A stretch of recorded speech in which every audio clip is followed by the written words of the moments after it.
Alors, Raphaël Beno du Raphaël CEREMA. Beno, Beno, c'est voilà, ça? Raphaël Beno J'ai un du accent. CEREMA. Voilà. Va nous présenter les apports de la géophysique, donc on va dire sans transition, la reconnaissance suite. Voilà, donc moi je suis basé à Saint-Brieuc qui fait des reconnaissances géophysiques depuis les années 70 déjà, qui avait commencé en tracé routier, tous les tracés routiers, donc il s'est après adapté aux reconnaissances un petit peu sur le littoral, les ouvrages portuaires, les digues. Donc, ma présentation va porter sur les méthodes, le choix des méthodes. Et par le biais de 4 exemples, je vais plutôt vous montrer l'apport des méthodes et les méthodes qu'on utilise sur les reconnaissances en domaine portuaire. Voilà, alors, M. Portenard, on a déjà évoqué tout à l'heure les notions de modèles géologiques ou géotechniques. La chose importante à savoir, c'est que la géophysique, on l'a vu, correspond à une étape qui s'insère dans une démarche méthodologique, avec en amont, ce qui est toujours très important pour nous, c'est la partie recherche documentaire, la partie bibliographie, expertise géologique. On tire souvent beaucoup d'informations et on limite aussi par la suite les reconnaissances à partir de là. Ensuite, on passe aux reconnaissances géophysiques qui seront systématiquement calées par de la géotechnique pour ensuite alimenter le modèle géologique qui va se nourrir de façon itérative des données géophysiques et géotechniques. La géophysique ne permet pas nécessairement de limiter le nombre de sondages ou de diminuer le nombre de sondages, mais permet d'optimiser le positionnement des sondages, parce qu'on a en fait une vue plus globale sous forme de volume du sous-sol, donc il permet effectivement de bien positionner, surtout lorsqu'on a des formations comme les formations magmatiques, qui peuvent avoir des variations de substrat, de toit du substrat assez importantes, quoi. Alors, les méthodes de reconnaissance géophysique, alors il y a énormément de méthodes, mais il est important de bien définir ce qu'on cherche et comment faire le choix des méthodes géophysiques. Alors d'abord, c'est l'objet de la reconnaissance. Qu'est-ce qu'on cherche? Alors ça peut être la profondeur, la variation du substrat, réaliser une coupe de sol, une coupe lithologique, la présence de désordre, de matériaux qui sont lessivés dans les remblais, ou les propriétés mécaniques. On peut obtenir les VS, les propriétés mécaniques du sol via la géophysique. La profondeur visée, toutes les méthodes ne vont pas descendre aux mêmes profondeurs. Il faut savoir que systématiquement, lorsqu'on descend en profondeur, on perd de la résolution. C'est lié à la longueur d'onde. La nature de l'encaissant. Alors, en domaine portuaire, on est dans des encaissants qui sont plutôt des encaissants saturés ou salins. Donc, on est contraint avec certaines méthodes électromagnétiques qui ne permettent pas de travailler dans ces contextes-là. Et puis l'environnement. L'environnement, c'est si on se retrouve, alors de façon simpliste, en urbain ou en rural. Alors, les domaines portuaires sont généralement, on va dire, en urbain. Urbain, ça veut dire qu'on a des perturbations électromagnétiques. On a autour des perturbateurs, des voitures, des circulations d'engins qui peuvent venir perturber les méthodes. En rural, c'est lorsqu'on a des chantiers très ouverts, on en verra un tout à l'heure, on a des chantiers où on a largement de la place pour utiliser des méthodes sensibles. Alors, moi j'ai essayé, par le biais de 4 exemples, j'espère que ça ne sera pas trop dense, de vous présenter les différentes configurations qu'on peut avoir en terrestre, en aquatique, sur des remblais homogènes ou des remblais hétérogènes, terrains sédimentaires ou des terrains magmatiques. Et on verra des méthodes qu'on utilise régulièrement, des méthodes électriques, électromagnétiques et sismiques. Alors, je vous montre des exemples d'études que nous avons réalisées il y a quelques années en utilisant les reconnaissances. Alors là, pour ceux qui connaissent, c'est la Trinité-sur-Mer. On est dans le golfe du Morbihan. On avait une demande de reconnaissance, donc c'est le port qui nous demandait d'évaluer les désordres possibles qu'il pouvait y avoir au niveau des remblais portuaires. Il n'y avait pas que les remblais portuaires, il y avait toute la ville qui avait des problématiques, parce que la ville a été remblayée un peu sur des zones de marais, on verra ça tout à l'heure. Donc voilà, la demande, c'était cartographier ces zones de désordre. Alors la méthode qu'on a utilisée, c'est la méthode radar. On va la voir tout à l'heure. C'est une méthode qui est facilement utilisable en domaine urbain parce qu'elle n'est pas perturbée par l'environnement, parce que le matériel est suffisamment protégé, blindé pour ne pas avoir d'interférence avec ce qui se trouve autour. Alors ce qu'on voit là sur la partie en bas à droite, ce sont les désordres qui ont été repris. Les quais sont à côté, donc à l'arrière des quais, on a à un moment donné un bus qui est parti dans une cavité qui s'est effondrée. Alors, je vous parlais tout à l'heure de la partie biblio, c'est très intéressant parce que lorsqu'on regarde ces différentes photos, orthophotos, de 1947 à 67, il y en a après, on s'aperçoit en fait que le port de la Trinité, alors on voit une image aussi avant 1900, c'était simplement une anse avec d'un côté un marais, une zone de marais, et de l'autre côté, voilà, on avait une lagune, un cordon dunaire. Et au fil du temps, ils ont construit le port, ils ont petit à petit, ils sont avancés vers la mer. Alors ce qu'on voit là-bas à droite, les différentes lignes, rouge, verte et bleue, c'est l'avancée du quai, petit à petit. Alors, ce qu'on a réalisé, alors vous voyez en haut à droite le radar. Donc c'est un appareil électromagnétique. Les deux grosses caisses rouges qu'on voit par terre, ce sont les antennes radar qui vont émettre un rayonnement électromagnétique vers le sol. Et puis, on va récupérer ce qu'on voit en bas, des profils radar. Voilà, donc les parties, ce que vous voulez en ordonnée, c'est le temps aller-retour de l'onde radar dans le sol, et en ordonnée, c'est le déplacement du matériel. Voilà, on voit un trait blanc continu, c'est la surface du sol, et en dessous, on voit des échos très marqués. Ces échos très marqués dans un remblai correspondent à des changements de mécanique ou des physiques des matériaux, donc qui induit qu'il y a une structure à ce niveau-là. Et on arrive, en regardant la couleur ou la polarité du signal, à savoir si on a des phénomènes de vide ou de départ de matériaux. Donc voilà, on a cartographié l'ensemble du quai, voilà, on voit en rouge là-haut, pour obtenir un ensemble de profils.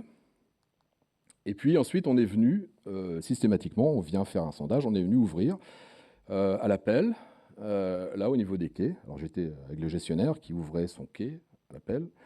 Il n'était pas très, très heureux. Moi, j'étais un petit peu inquiet parce que si je trouve rien et que je lui fais ouvrir son quai pour rien, il ne va pas être content. Moi non plus. Donc, je veux dire, heureusement pour moi, on a trouvé quelque chose. Et ce qu'on a trouvé, c'est une structure des anciens quais. En fait, on a une structure là, en maçonnerie. Alors, ce qui se passe, c'est qu'ils ont construit au fur et à mesure le quai, mais ils n'ont pas enlevé les matériaux. Ils ont fait tomber les matériaux au fur et à mesure. On avait dessus des zones ostricoles, on avait des bâtiments. Ils ont tout remis, ils ont fait le remblai avec ça. Donc on peut imaginer, et on le voit très bien, qu'un remblai comme ça, très hétérogène, remblai portuaire, lorsqu'on a de l'eau qui vient, à un moment donné, puisqu'on a la marée d'un côté, et de l'autre côté, on a un ruisseau aussi qui se déverse. Donc on a le phénomène de marnage, et on a une nappe de l'autre côté, et on a du soutirage en permanence, et ce qui fait qu'à un moment donné, on n'a plus rien qui tient les remblais, et ça s'effondre. Voilà, donc au final, on a pu réaliser une cartographie de ces désordres. Alors ils avaient un projet de souterrain, de parking souterrain. Donc ça les avait vite calmés. Voilà, ils ont abandonné le projet pour refaire un quai en état. Alors, ça c'était mon premier exemple pour vous montrer les apports de la méthode de radar, un peu la méthodologie. Le deuxième, c'est sur le port de Brest. Alors Saint-Brieuc, Brest, on n'est pas très loin, donc on travaille régulièrement avec le conseil régional. Le port de Brest, ils ont de nombreux affaissements, effondrements en surface, et ils s'interrogent sur l'origine de ces effondrements. Alors, c'est ce qu'on voit en haut à gauche, on a la partie supérieure avec des affaissements, des effondrements, et en bas, en fait, on passe sous le quai. On a une plateforme béton qui est tenue par des pieux, et qui est adossé à un remblai naturel. Enfin, remblai, non, pas remblai naturel, mais un remblai ancien. Alors, ce que je vous montre là, ce sont les deux méthodes qui ont été utilisées. Alors, la méthode radar, on l'a déjà vu tout à l'heure, en bas à droite, là, avec ces deux antennes. Plus l'antenne est grosse, et plus on va profond, mais moins on a de résolution. Donc, on utilise plusieurs gammes d'antennes pour avoir des détails en fonction de la profondeur. La méthode qu'on a sur la partie gauche, c'est la méthode électrique. Donc, on va... alors là, la difficulté qu'on a, c'est aussi les difficultés de contraintes d'environnement, c'est qu'on est obligé de percer l'enrobé. Bon, ce n'est pas des enrobés très très costauds sur ces ouvrages-là, mais on est obligé de percer pour mettre les piquets d'injection. On met des piquets d'injection dans le sol, on relie les piquets par un câble et on envoie du courant. Et entre chaque dipôle, chaque électrode, on va faire une mesure de différence de potentiel. On connaît l'intensité, donc on en déduit la résistivité du sol. Et on va le voir, on obtient des coupes. Voilà. Alors, on retrouve la partie là-haut, la partie profil radar qui a été réalisée. On voit ici tous les profils qui ont été réalisés. Et en bas, les profils électriques qui ont été faits sur le même site. Donc, 3 profils en parallèle. Alors, ce qu'on voit là en ordonnée sur le profil électrique, c'est la résistivité du sol en fonction de la profondeur. Et puis là, vous avez effectivement en ordonnée le linéaire du profil. Alors la résistivité, plus c'est rouge, et plus la résistivité est importante. Alors, il faut lier effectivement la résistivité aux propriétés du terrain. Les terrains argileux sont conducteurs, les terrains sableux sont résistants. En gros, c'est ça. Donc voilà, ça nous donne une image du sol. Alors, quand on regarde là-haut, on s'aperçoit en fait qu'on a sur le profil radar une partie marron là, qui correspond à un premier horizon et qui vient, on semble partir comme ça en biseau sous un autre horizon plus important. En fait, alors on n'avait pas de plan, on n'a pas de plan du quai, mais on a retrouvé des structures un peu analogues avec des possibilités de géométrie de ce quai-là. Et en fait, ce qui se passe, c'est que on avait un ancien mur poids à ce niveau-là qui a été supprimé pendant la Seconde Guerre mondiale. Et les Allemands ont construit une plateforme d'acier, une plateforme d'accès en béton, fondée sur des pieux. Donc là, on retrouve sur la partie radar, on retrouve la géométrie avec le. Alors c'est inversé, mais sur la gauche, on a la partie remblai naturelle avec l'enrobé, et sur la droite, on a la plateforme béton. Et puis, pour la partie électrique, ce qu'on voit, alors on retrouve ces différents éléments de géométrie. Alors, je conçois que vous pouviez vous dire, il voit des choses que je ne vois pas. Si. Mais il y a une question de traitement, d'habitude de traitement et d'habitude de voir des choses aussi qui font que, alors, surtout qu'on est recalé aussi en sondage. Donc, mais je ne suis pas un magicien. On pense que la géophysique, c'est des fois un peu... voilà. Donc, la partie à gauche, on retrouve l'ancien quai. La partie à droite, on retrouve la partie très résistante, en béton armé. Et en dessous, on a une structure qui s'affaisse, une forme de cassure. Voilà. En fait, ce qui se passe, c'est que on a à l'intersection entre le remblai ancien et le quai plus récent, effectivement, on a un départ de matériaux. Alors, de toute façon, c'est toujours les problématiques quand il y a de l'affaissement sur des quais, c'est des départs de matériaux la plupart du temps. Pourquoi départ de matériaux? Parce que on a en surface un enrobé qui est complètement fissuré, fracturé, cassé, et on a des réseaux aussi qui sont cassés. Donc, on a un premier phénomène de lessivage du sol à partir de la surface, et on a des phénomènes de marnage qui remontent dans le remblai et qui viennent soutirer le matériau. Alors encore une fois, ça paraît c'est évident, mais ces matériaux-là sont des matériaux qui étaient mis en place il y a 60 ans, et ils ont mis en place avec des matériaux qu'ils avaient à proximité. Ce ne sont pas des matériaux nécessairement adaptés à ce type de structure. Donc voilà. Donc c'est pour ça qu'au fil du temps, ces matériaux-là, ils disparaissent. Alors, troisième exemple, c'est assez ancien, c'est Port 2000, Certains ont dû travailler sur cet ouvrage. Là, c'était dans le cadre de la mise en place d'une écluse, dit la petite écluse. Donc vous voyez là sur le plan, il y a une paroi moulée qui doit être un peu plus, qui doit être là, plus sur l'ouest là. Je ne sais pas s'il était en place, la paroi moulée, elle devait être en place. Donc on voit la positionnement, et donc la demande c'était de localiser, de faire une coupe de sol pour évaluer la perméabilité ou la stratigraphie, lithologie des sols. Alors là, on est dans un milieu, on va dire, rural, c'est très ouvert, on n'a pas d'engin à proximité, on n'a pas de perturbations électromagnétiques. Ce qui veut dire que là, on a pu utiliser une autre méthode, qui est une méthode encore électromagnétique, mais pas les mêmes propriétés que le radar. Cette méthode-là, alors, on appelle ça des méthodes SlimGram.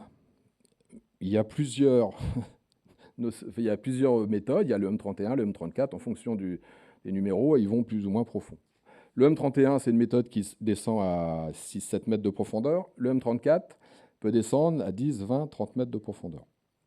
En fait, ces méthodes-là, à partir d'une source électrique qui se trouve dans un des boîtiers d'acquisition, des piles, on voit une source électrique qui va aller dans deux boucles, champ électrique qui passe dans des boucles, ça génère un champ électromagnétique. Donc, on a une boucle d'un côté, une boucle de l'autre. Sur la partie basse, on les voit, ces boucles-là. La personne à gauche a un émetteur, et là, il y a un récepteur. Sur l'appareil du haut, les boucles sont dans le tube.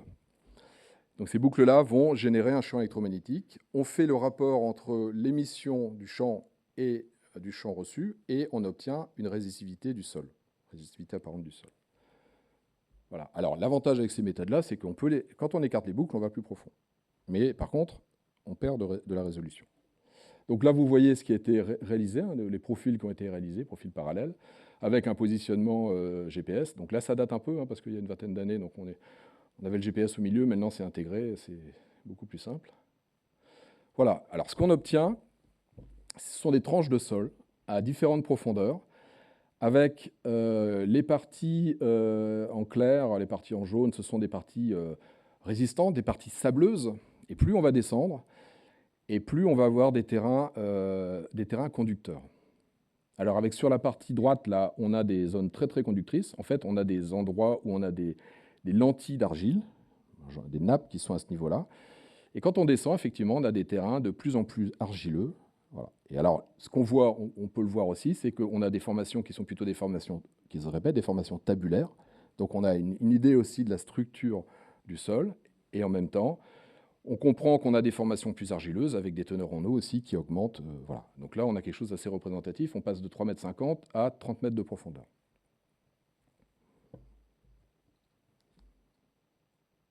Enfin, le dernier exemple, parce que la géophysique, ce n'est pas que du terrestre, c'est aussi de l'aquatique. Alors là, je vous montre un exemple sur lequel on avait travaillé il y a aussi quelques années. C'était au port de Cayenne. Ils voulaient faire l'extension d'un quai, le quai numéro 2. Alors, pour eux, l'intérêt, c'est de reconnaître le toit du rocher, les formations en place, parce qu'après, quand ils viennent mettre en place un ouvrage, c'est important, surtout dans ce cadre-là, parce qu'on est sur des formations magmatiques, plutoniques. On a des amphibolites, on a du granit, donc on a des formations qui ont des variations du toit. Donc, on a utilisé une méthode qui s'appelle la sismique réfraction. Alors, il existe plusieurs formes de sismique. C'est lié en grande part à la façon de l'exploiter. Donc là, on a utilisé de la sismique réfraction. Alors, la sismique réfraction, ça nous permet d'avoir on verra une géométrie du sous-sol, et nous donne aussi une vitesse sismique. Et en fonction des vitesses sismiques, on évalue la densité, la dureté du rocher, et on peut évaluer le type de matériaux de terrassement, d'éroquetage qu'il faudra mettre en place, s'il faut faire de l'explosif ou autre, par exemple.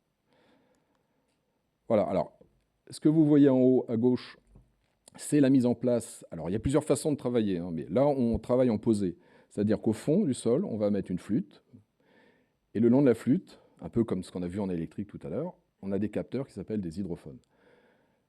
On va, de part et d'autre de cette flûte-là, on va venir émettre une source d'énergie, c'est-à-dire on a un canon à air, une bulle d'air qui va exploser dans le sol, et puis dans l'eau, pardon, et ça va venir, au niveau de chaque hydrophone, ça va venir envoyer une petite impulsion. Comme ça, on aura une idée du temps de réponse sur chaque hydrophone. Alors vous voyez en haut, à droite, ça c'est une des bouées pour la partie canon à air. Voilà, donc on est sur bateau, hein, système d'acquisition. En bas, vous avez le monsieur qui est au premier plan, là, il a le tube qu'il a, c'est le canon à air. Hein. Il va venir avec un choc, ça va venir dans l'air libérer une bulle qui va ensuite envoyer de l'énergie. Donc là, on a réalisé 3 profils. Hein. Alors ils sont décalés parce qu'il faut recouvrir les profils hein, pour pouvoir avoir le maximum de surface de concernée.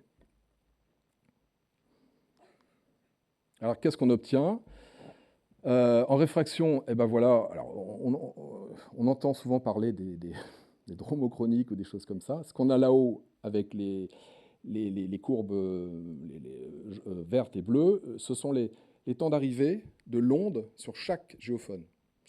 En fait, la sismique réfraction, c'est assez simple, c'est comme de l'optique. On mesure à quel moment ça arrive sur le géophone. Voilà. Et c'est ce qu'on mesure là. Et à partir de là, on en déduit des vitesses, parce qu'on a, voilà, par rapport à ce qu'on a là-haut, des vitesses, et puis des profils de sol. Voilà. Donc ce qu'on a là-haut, alors on a, de toute façon dans l'eau, les ondes sismiques sont à peu près autour de 1500 mètres secondes, donc on n'a pas trop de, on se trompe pas trop. Et ensuite on a sur quelque chose qui est très costaud, 3500, ça commence à se rapprocher à des granites qui sont solides, quoi. Alors, la sismique réfraction là, nous a donné quelque chose d'intéressant parce qu'on voit qu'on a des variations importantes du toit du rocher. Donc après, quand on fait des sondages, ça évite de faire des sondages toujours à la même cote, de ne pas tomber dans les endroits où on a des creux. Voilà. Alors, ce que je vous ai mis en bas, c'est une autre forme de sismique, on appelle de la réflexion. C'est comme quand on va chez le médecin, là où on fait une radiographie, ça fait quelque chose, on voit en direct. Alors, ce qui est intéressant de voir sur ce profil-là, d'une part, c'est que on a des variations très importantes du fond. Donc là, encore une fois, on voit que la sismique est intéressante pour pouvoir positionner les sondages. Et il y a quelque chose d'autre qui est un piège et auquel moi, j'ai été confronté parce qu'il y a un client qui m'appelle un jour en me disant eh bien, on avait prévu de faire de l'enrochement sur notre port, et donc on avait prévu de récupérer le rocher qui était à 2 mètres de profondeur pour l'utiliser en enrochement, mais on ne trouve pas le rocher, quoi. Donc 2 mètres, 3 mètres, 4 mètres, 5 mètres, donc ils s'inquiètent. En fait, ce que l'on voit là, on voit le profil. Là, ça c'est le fond. Et ça, certaines personnes pensent que c'est un autre horizon. En fait, ce n'est pas un horizon, c'est ce qu'on appelle un multiple. Le multiple fait que c'est une source d'erreur et on croit qu'il y a un autre horizon. Donc attention, quand on vous vend de la sismique réflexion dans des horizons où il y a des épaisseurs d'eau assez fines, enfin pas très hautes, il y a ces phénomènes de multiples et on peut se faire piéger facilement, pas en réfraction. Voilà. Donc je finis avec ma conclusion. Bon, 3 points. Bon, l'importance, effectivement, le choix des méthodes. Hein, on ne propose pas toutes les méthodes, on ne propose pas n'importe quelle méthode. C'est comme en géotechnique, hein, en reconnaissance sondage. Le contexte, l'objectif, la profondeur, la nature du terrain, les contraintes, temps, espace. Alors, je n'ai pas parlé aussi des phénomènes qui sont contraignants pour nous, c'est le marnage aussi. Le marnage, les montées d'eau dans les quais, ou alors quand on a travaillé aussi en bord de fleuves, et là on a des montées de la marée. Il faut aussi en tenir compte si on veut travailler en aquatique ou en limite terrestre. Donc tout ça c'est problématique. La sismique, on utilise, alors quand on est en limite terrestre, on peut utiliser avec l'explosif. Là, c'est pareil, il faut des autorisations, c'est une contrainte aussi environnementale, mais bon, voilà.